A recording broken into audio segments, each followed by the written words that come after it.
Welcome everyone, it's time for the 20k special, the Q&A, and as is the tradition since the 100 sub special, I've got some spectacular gameplay in the background, and like I said in the last special, if you were there for the 100 sub one, you were there to absorb all that, I give you my absolute respect. As a Detroit veteran, I salute you. But enough jesting, let's get to all these great questions you've sent in. So to the first one, how do you feel about the trailer and character designs for Dragon Ball Super Hero?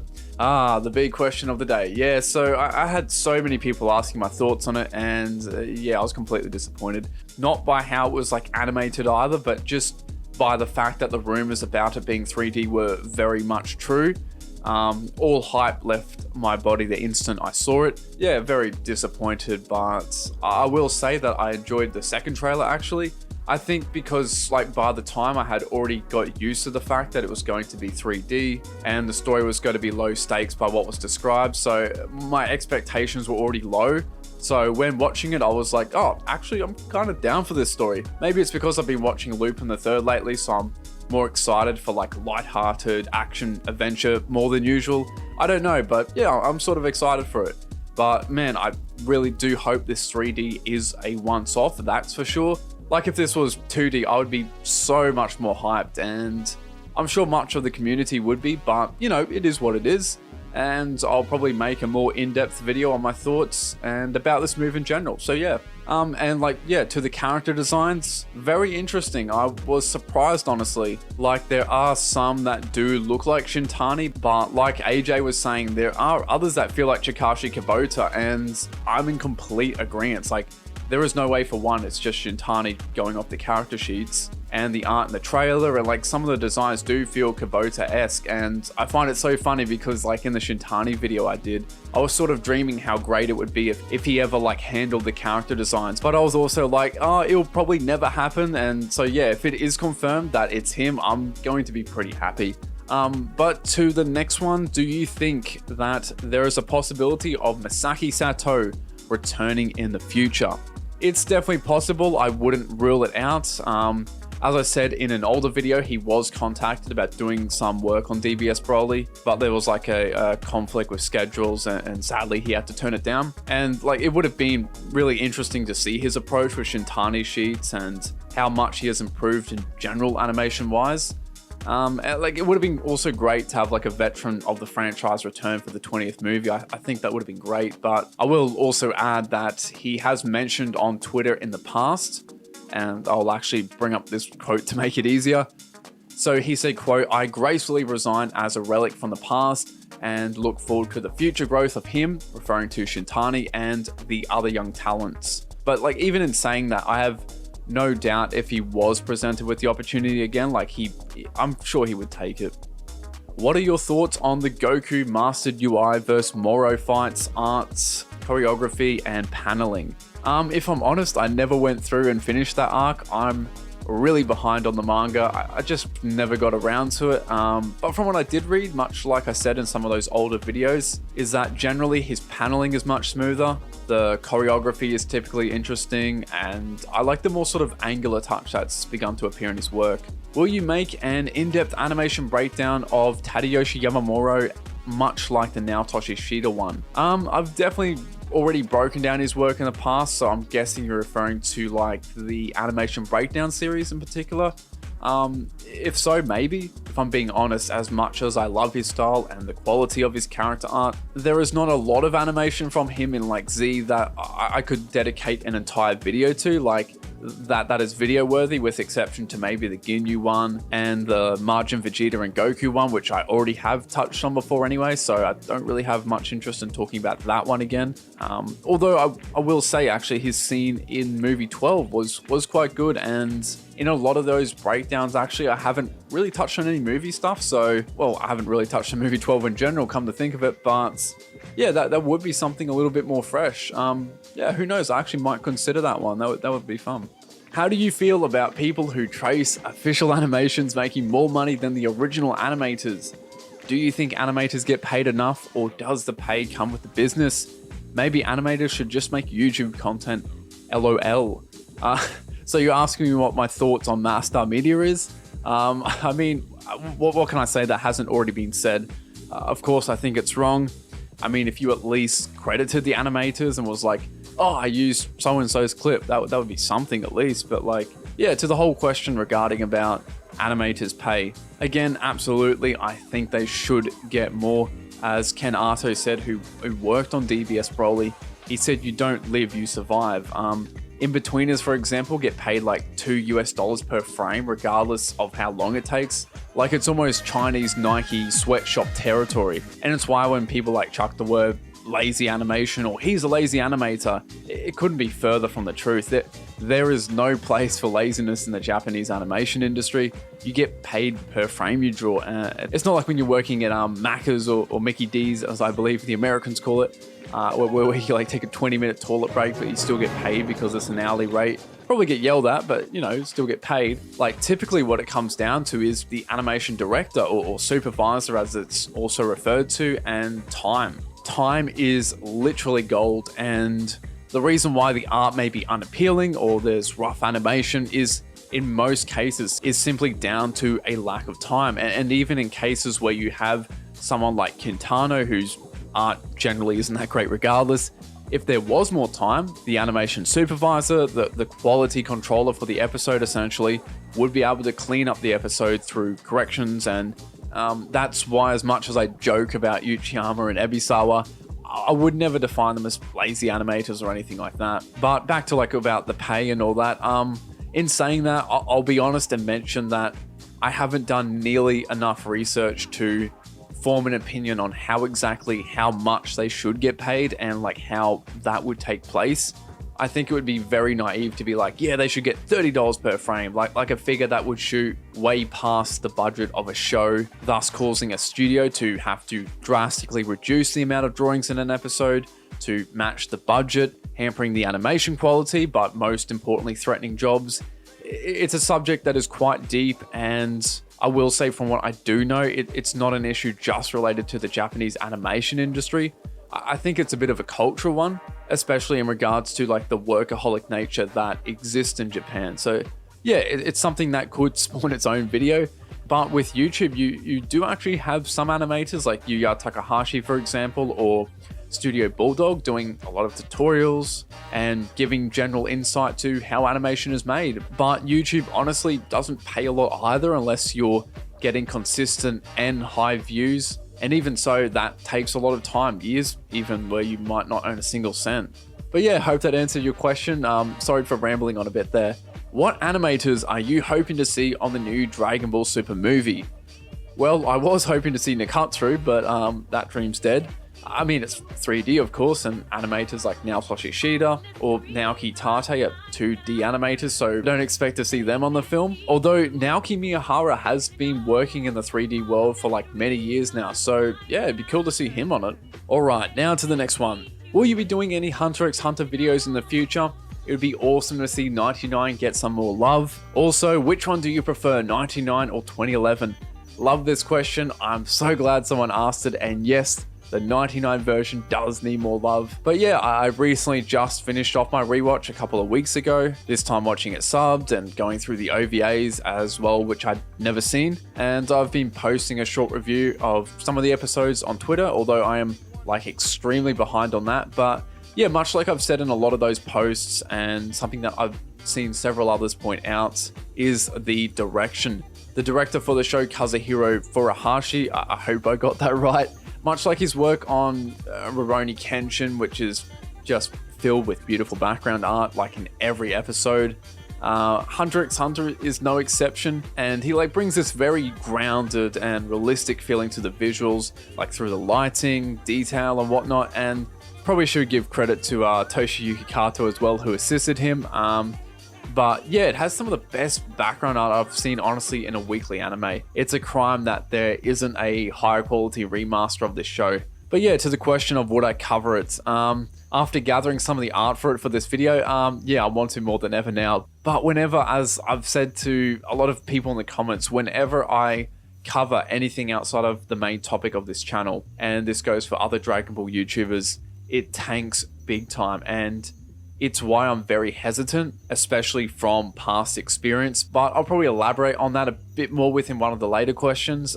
If I was to though, hypothetically, it would probably be a why you should watch Hunter x Hunter 99 or something like that. And actually come to think of it now, I did want to do a video like ages ago titled what Dragon Ball and Hunter x Hunter have in common or something like that. Like go over why Togashi and Toriyama's work flows so well in terms of their balance of negative and positive space and paneling, etc. Whereas many shonen I've read can get very cluttered, even the most well-regarded ones. And I think it's something that's very much overlooked. But to the final part of which one I prefer, in fairness, I've only seen clips of 2011, so it looks good and I'm sure I would like it. But like the character designs and color design is something that I'm not a big fan of.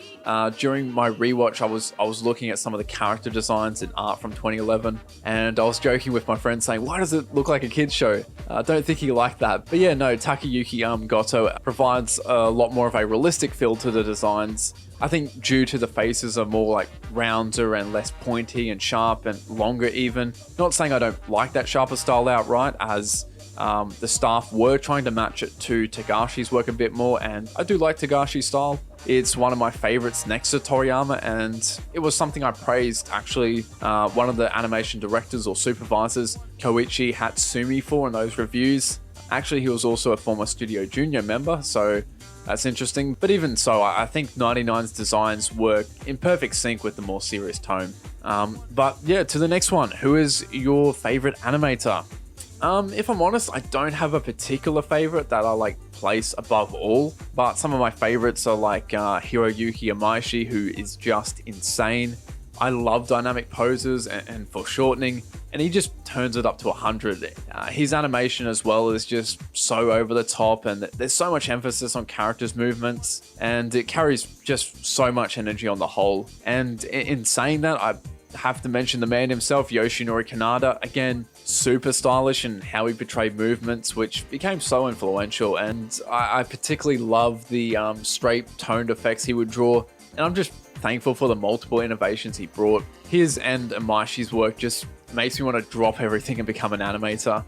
Really wish he was still here. But I also like loose approaches as well by animators like Norio Matsumoto. His work on Naruto and Hunter x Hunter has had a big impact on me, and doesn't matter if it's character acting or fight scenes, the fluidity through movement and just general flow to them is just perfect. There are also others like Yoshimichi Kamada.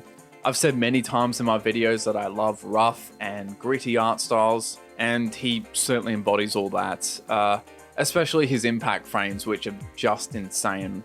And like his facial expressions are really intense, and his animation is also super energetic, and he achieves it in an interesting way. There are also plenty of others like Ohira and Nakamura, Shida, but I'll leave it there because I'll just keep going on forever. What anime's animation do you want to review besides Dragon Ball? Honestly, heaps. I would love to touch on Hunter x Hunter like I said. Space Dandy would be fun, so would Naruto. GTO, you know, go full Peg Barins and do a analyze this punch. What else? Demon Slayer, Boruto, that would be cool. So would Philly Cooley. Yeah, there's plenty. Worst anime you've watched? I would probably say Zenki and Afterlost. I wouldn't say they are terrible, but they were just sort of whatever. So with Zenki, I remember like the reason I decided to watch it was just because of the opening. The year prior, I think I had finished Dragon Ball and Dragon Ball Z earlier. Right, super obsessed. But for whatever reason, I didn't want to watch any other show. I felt like it was disloyal. I don't know, I was just obsessed. But there was some Facebook video where it was like, what anime themes really sound like, they were saying, or something like that. And in that was the Attack on Titan opening. And I looked up the theme, loved it, and so much so that I eventually decided to watch the show, which became one of my favorites. And so for some reason I thought, yeah, this is a great formula. Great theme song equals great show. I mean, it was like that for Dragon Ball and Attack on Titan. Absolute bangers. Went through a compilation of 90s anime openings because I wanted something old school, and it had a sick opening, like the theme song, and yeah, it wasn't a banger show. But to the show itself, like with Zenki, it went full on GT mode. Like, I'm not joking. From memory, the character is like constrained to the body of a child and can transform into this adult form, his true form, I believe. And he has like this wild, spiky hairstyle with bangs hanging down. Also is rocking the old eyeliner, but like GT, the majority of the show, he remains in his child form, which I remember being very let down with, and the plot as well turned me off because for the longest time it was just a sort of monster of the week type format where someone gets infected or whatever with these eyes or seeds. They get defeated, next episode someone else gets infected, then he or she gets defeated. Although I will say it did get better, I think, down the line, and I do remember liking the final arc. But that was also the other thing, that the fights themselves weren't great. Like, I distinctly remember being hyped up for a good fight and being disappointed with how underwhelming they felt due to how limited the animation typically was. Didn't even know what that term meant back then, or did I really pay attention to animation at all? But yeah, again, mostly going off memory, like the character Zenki would go in for the punch and it would just be like a single keyframe with simple background animation. And that was like sort of it. Actually, you know what? Enough trash talk. It's been like 6 years since I think I've seen this show. I'm just going to check it out right now. Quick, unscripted breakdown. Let's go. Wait, can I screen record at the same time?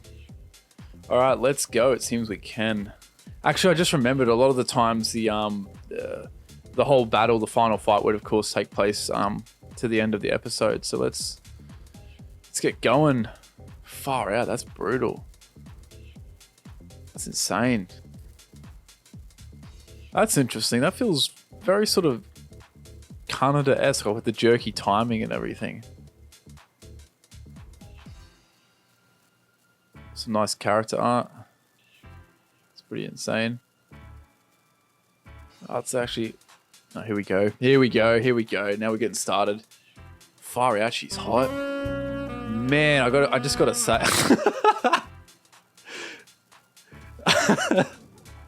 Oh, man. I remember these legs. I was always like, man, why on earth are these so long? Oh, that's insane. Enough mucking around. Let's get to this. Far out. This looks good. I like this. Oh, nice effects. The only thing is, this is bank animation, so you see it like 50 million times in this show. It's going Super Saiyan 4. Show us some feet. Man, all right, let's keep moving on. That's interesting. Let's see that again. That feels very Canada-esque, like the impact frames, the speed lines, and just like the spacing. Oh, here we go. Here we go. Let's see if my trash talk is true. Ooh. Right in the eye. Actually, those were pretty nice effects. Far out. That was actually sick. Yeah, I take back everything I said. Maybe it wasn't that bad after all. Anyway, back to Afterlost. So with Afterlost, my main complaint with it was just meh. Like, it had an interesting concept, but the character designs were just okay. The animation, there was some nice stuff, but it was overall pretty limited. Character art at best was average. Directional wise, it was pretty stock throughout most episodes. And yeah, like the overall execution just generally wasn't done in a compelling way.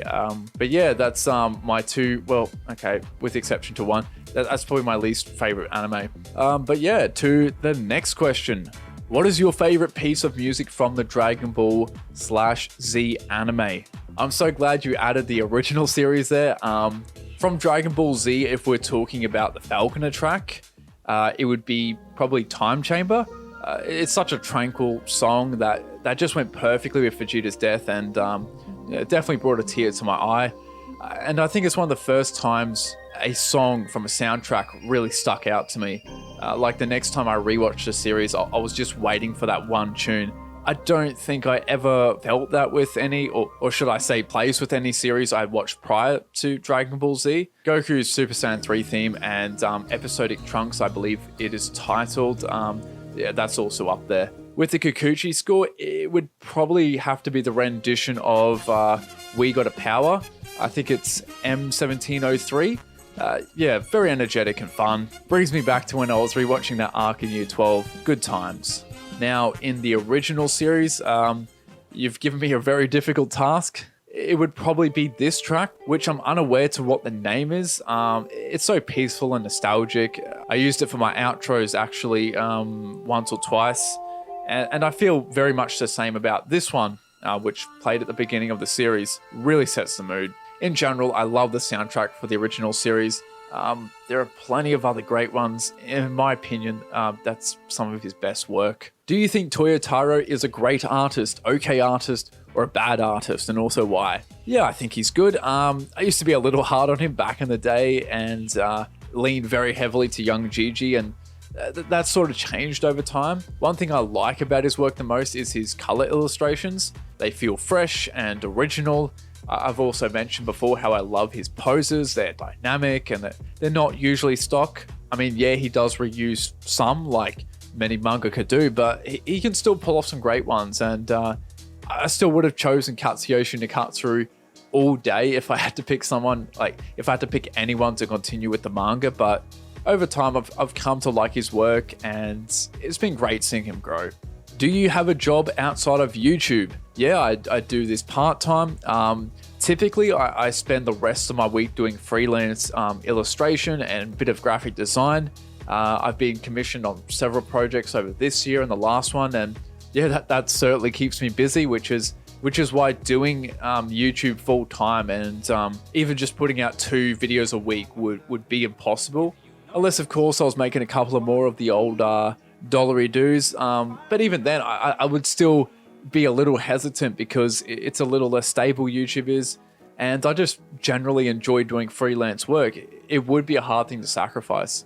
If there was a point/saga to end Dragon Ball that wasn't the Buu saga, when/what would it be?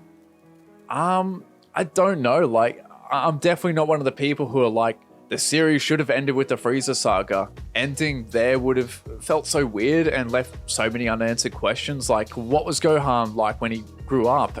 What happened to Goku? Did he escape? What about Vegeta? Did he become a good guy? And there are just so many great moments and iconic characters that came after with the following arcs.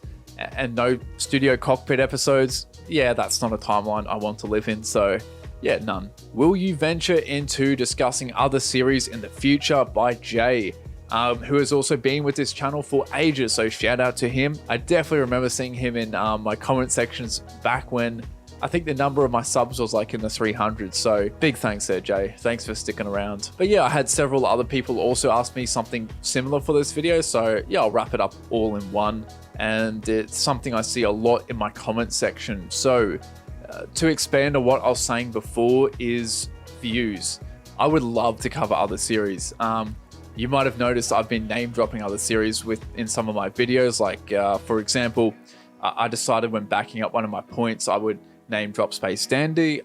With the Hisada one, it gave me the opportunity to touch on Dekonju Garu, which another reason why I had so much fun making that video. It was just something different. But as I said, I do this part-time. Videos on average take about 3 or 4 days to make, and spending 4 days of my time doing a video that absolutely tanks and earns me $3, enough to buy a cheeseburger at McDonald's, is not viable financially. I've tried to cover other series several times. It rarely worked. For example, I decided on creating the best episode series, where I would cover the best looking episodes from different shows. Really keen. I was hoping it would provide me with an opportunity to branch out.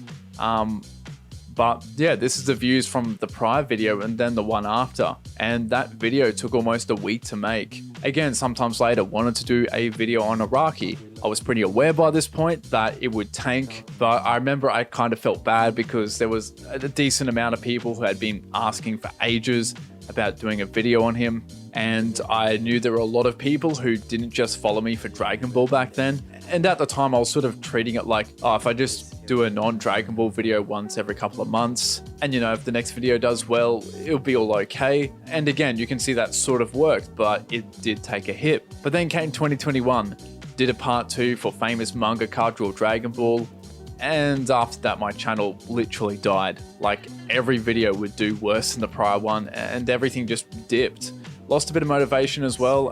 In fairness though, a lot of those videos weren't over the 8-minute mark, which can play a role as well. But yeah, to put it simply, if you step out of the main topic or show on your channel, your content will get recommended less, affecting the growth of the channel and revenue. I knew this early on. I tried to combat it by diversifying my content with covering One Piece and Naruto, but the demand for Dragon Ball was higher, so I wasn't consistent in that attempt, and my channel has now become solely Dragon Ball, and yeah, there's less flexibility as a result. But yeah, sorry for that being so long. I've wanted to say that for ages, as I get this question so much and it's hard to elaborate in a single comment. But anyway, to the next one. Have you ever dabbled in animating yourself? If so, could we get a sample? Great question. Yes, I have, but very little. I brought it up in the Tate video once or twice before that I went to uni or university where I did digital media. From memory, that's what it was called. And term 2 covered animation, and I, of course, had to do some for assignments, both in Photoshop and After Effects. And just like about anyone learning animation, we, of course, were provided with the classic The Animator Survival Kit by the legendary Richard Williams, who sadly passed away several years back. But yeah, and it was while taking those classes where I first developed a love and interest in animation. I'll never forget watching a video by our unit coordinator. He was showing some of Glenn Keane's work. It was that short he did many years ago. And I remember as he was breaking it down and just listening to how excited and mesmerized he was, the beauty of animation sort of clicked, and I was just watching this clip in amazement. And after that, I never really saw animation the same. I also think after having to actually animate myself and seeing firsthand how long it takes, you sort of realize how difficult it really is, and that certainly brings a newfound appreciation for it. And sometime later, I'm not sure if it was the same year, it might have been, was watching the Aristocats, and it was a scene where the two guys were in the sidecar, and I was just like, this is so good, everything is so smooth, and that's when I sort of realized that this is something I've never noticed before, and that my brain had transformed. But yeah, for whatever reason, I guess over time that sort of faded away, and it wasn't until doing a video on Sato, I think it was sort of around that time, and I started watching some of AJ's older videos again. It sort of jump-started that passion again, and over 2020 and this year, the more breakdowns and shows I've watched, I've gradually just become more addicted and passionate about it than ever before. But back to your question of a sample. Sorry for going a bit off topic again. I haven't done anything proper since then, so here's a little bouncy ball animation. Yeah, it's pretty basic. How does it feel to be at 20k? Great, I guess. My goal for this year was to hit 11k, so yeah, this is a very much unexpected but welcome surprise. Out of all the transformations in Dragon Ball, which one is your favorite? Although it may not be one of the most popular ones, it's Super Saiyan 3. The direction and storyboard, the visual symbolism, the classic Super Saiyan 3 theme, voice acting, that scene was just chilling, and it left such a big impression on me. Will you ever make a video on your favorite animators and why? I don't know, probably not, although I already got to name drop them and share them with you in this one, so yeah, I'm happy about that. Do you want to become an animator, or are you just an artist? I would love to become an animator or just animate here and there, but it does require so much time and I just don't have a lot of. And my main focus is just trying to get better at drawing in general at the moment. Although I'm hoping that eventually I'll get to the point where I can draw much faster and have a better understanding of 3D space that I could handle doing a short animation. Like I wouldn't spend forever trying to draw the body in a low angle and simply take too long due to my lack of knowledge. So yeah, I'm hoping my drawing skills will be good enough so I can dabble in animation one day. Are you planning to make different types of content? If you're talking about like covering another series, I have no immediate plans to, for the reasons already stated. I wouldn't be as bold to say like it will never ever happen, but unless I come across some spectacular video idea, although I will say actually doing something more broad. So like the idea of why you should watch Hunter x Hunter. that would do much better if I did say an Hunter x Hunter animation breakdown, like the why can modern anime feel plastic or whatever it was, which was not a Dragon Ball topic. That one actually managed to just recently get over 100k views, which, yeah, that's surprising. I only just realized that when doing this video, but yeah, broad topics that aren't so niche centric, I guess you could say, do have a chance. Yeah, I don't know. I'll meditate on that one. Do you think there are gonna be hand-drawn animations over the main frames in the new movie? There definitely seems like there are some in the trailer. I believe so, but it will still be mostly 3D, of course. Are you hyped for the new DBS superhero movie? Yeah, I would say I am. But like I said earlier, nowhere near as much as if it was going to be a 2D film. Do you know where Shintani posts his artwork? From what I know, he doesn't have a Twitter account or anything like that. When it comes to Twitter, that's actually probably for the best. If you had to mimic a style, what would it be, Nakatsu or Yamamuro? Yeah, that's a bit of a tough one. I've done stuff in Yamamuro style before. I'm pretty sure of that. So probably Nakatsu just for something different. And come to think of it, I don't think I've ever attempted to draw something in his style. Might have to change that. That would be quite fun. Who is your favorite DBZ animator? Like I said with like my all-time favorites, it's hard to pick one, but my favorites are probably Naoto Shishida, Keisuke Masunaga, Katsuyoshi Nakatsu, Masaki Sato, and recently in the past months, Kazuya Hisada. Favorite vid you made? That's a cool question. I would say for some time it was the why Masaki Sato is a legend, but currently it's the Naoto Shishida and Kazuya Hisada one from the Legend series. Although time consuming, I had a lot of fun making those videos and I'm quite proud of them. Will we ever see your one-shot manga? I'm honestly surprised anyone remembers that. Maybe. I think it has my actual name attached to it, which is why I would prefer not to share the link personally where it was posted. I guess I could post the pages up on Insta, but again, sort of slack. Like there's already like a backlog of art I want to post up on Insta, and yeah, it's not really a priority if I'm being honest, so sorry. What's your favorite show other than Dragon Ball? As I said earlier, I love AOT and it's quite a different and unique story. Well written, it has great characters, so much excellent animation, an absolutely chilling soundtrack. The story doesn't feel predictable, like you never know who's going to die or what bombshell they are going to drop.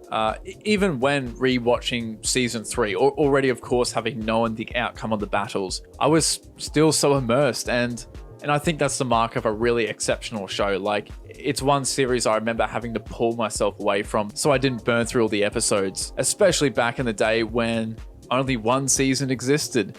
Yeah, that was a rough time. And you've no doubt guessed by now that Hunter x 99 is also up there. I also love GTO, watched that earlier this year. Yeah, that show really hit me. So glad I watched it when I did. Space Dandy is great. Such an underrated show. Loved Initial D. Definitely have to get to that rewatch sometime. Rurouni Kenshin. Yeah, there's heaps. Your favorite scene in Dragon Ball? That's hard. I mean, there are countless scenes I love. It's hard, again, to pin a favorite. I love Goku's Kaioken ×4 Kamehameha against Vegeta, Gohan's transformation, Goku's original transformation, his one going to Super Saiyan 3 again. Yeah, honestly, I can't pick just one.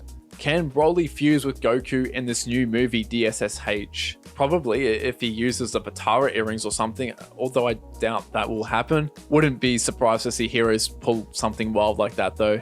If you were given the chance to work at a big studio like Madhouse or Toei, I would be absolutely honored and shocked, but I wouldn't take it. For one, I wouldn't be able to animate really, so unless it was some other position. But even then, I doubt I would be qualified and I would have to move to Japan. Yeah, that wouldn't really be possible.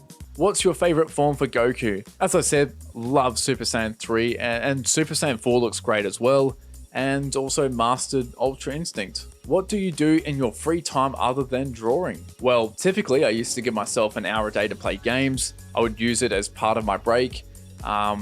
I was playing through Age of Empires 3, the definitive edition earlier this year. Halo was in there as well, although I've been playing that on and off over the entirety of this year, and well, I guess since it dropped on Steam in late 2019, I was also playing through the Deus Ex series, finished the first game last year, a very interesting time to have played that one, and I began playing Invincible War around June, with the main character also actually being voiced by Chris Sabat, of course, the English voice for Vegeta, Piccolo, Yamcha, and a million other people. But yeah, there was like some stupid bug where you would get a black screen, and I got around it once or twice somehow, but I couldn't again, and I was too slack to find a fix, so yeah, I just went back to playing Halo. But in the past months, it's sort of got to the point where I'm so busy, I have no time to draw for myself. And so I started using that hour to either practice or work on a new piece. And I'm still kind of doing that currently. So yeah, drawing sort of is all I do in my free time. I would like to get back to playing games again.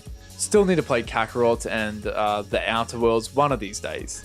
Not really a serious question, but can you imagine Dragon Ball being animated by a different studio?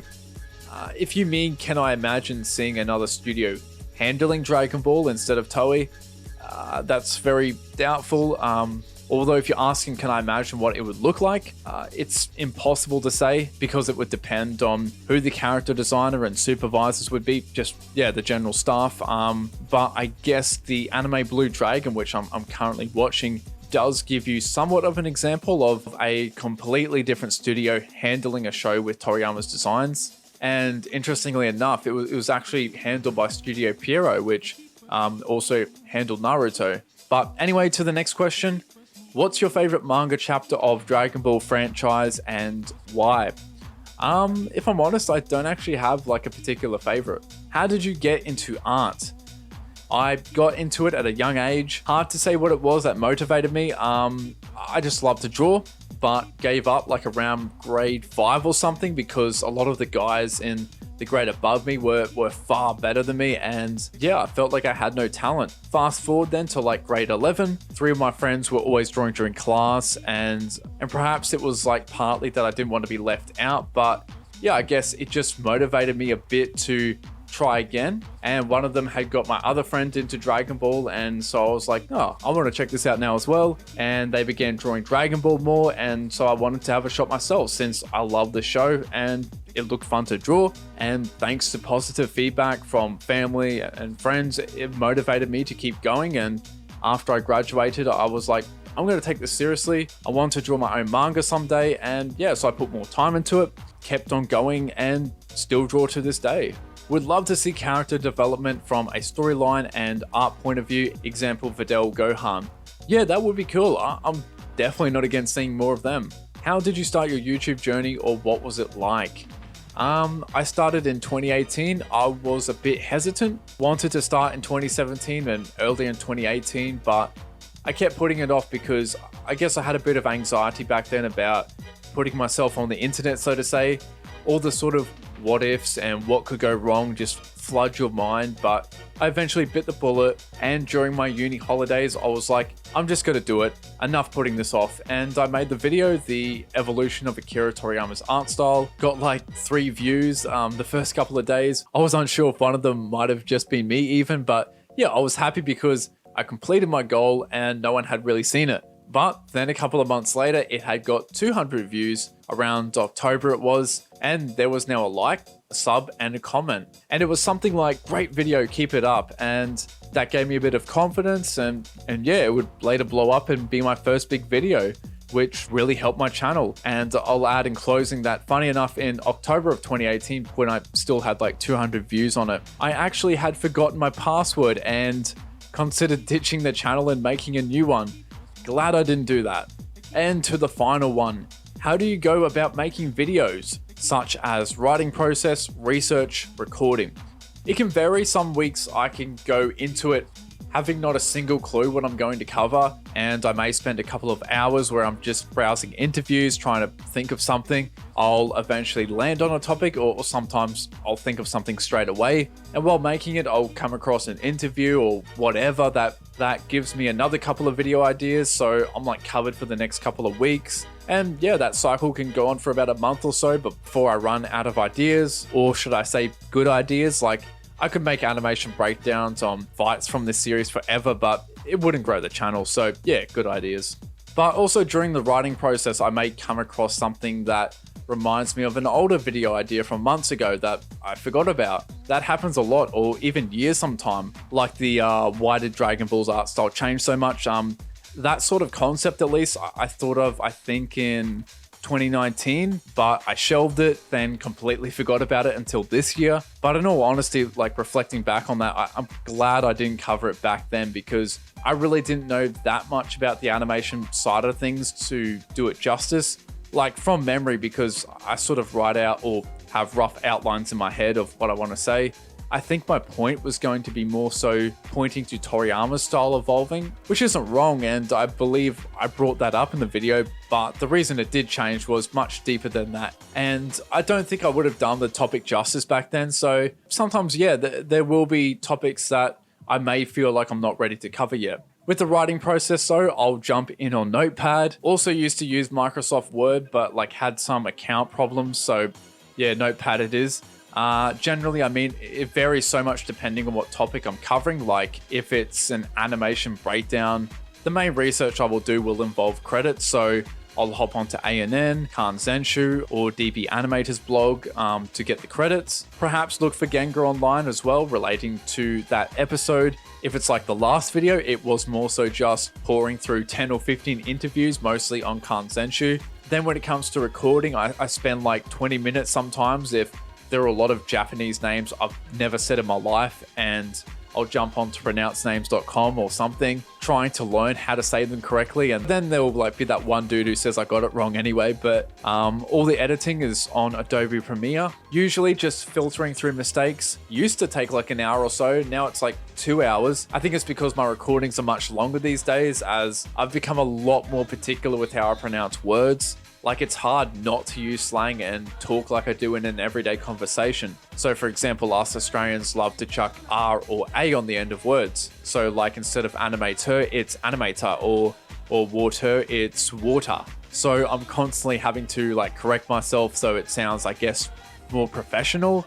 Although in this video, I've been a little more lenient with myself since it's a Q&A. But with that final question, that brings us to the end. So thank you for watching. This was the longest video I've ever done, so hope you enjoyed something much longer than usual, and thank you very much for your comments, the encouragement, the ideas, and for simply following the channel. I hope you enjoy your day or night wherever you are, and I'll see you later.